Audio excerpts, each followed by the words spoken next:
Манай улсад жилдээ гарч байгаа нийт гэмт хэргийн 51-ээс 53% нь нийслэлд гардаг.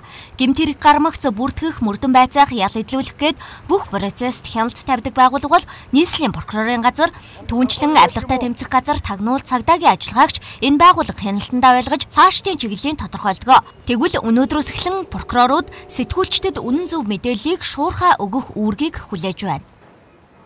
За энэ санамж бичгийг гаргаснаар бид иргэдэд шуурхай, үнэн зөв, бодит мэдээллийг хүрэх боломж нэгдэж байгаа. За энэний тулд биднес тодорхой арга хэмжээнүүдийг авахар санамж бичгэнд тусгасан байгаа.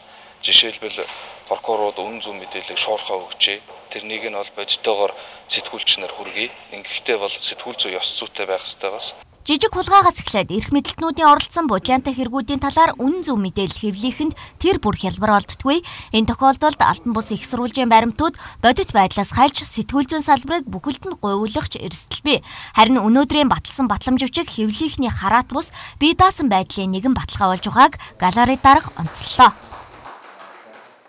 Энд бид нэг юмд олзуурах гэж байгаа тэрний өгвөл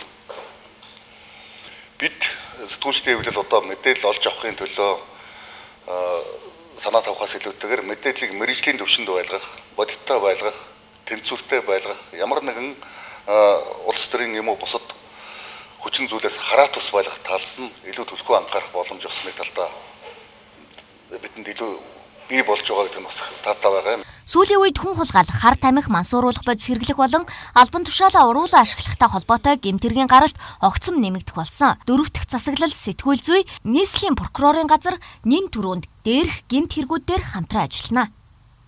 Солонго Эрдэнэ баясгалан энэ цагт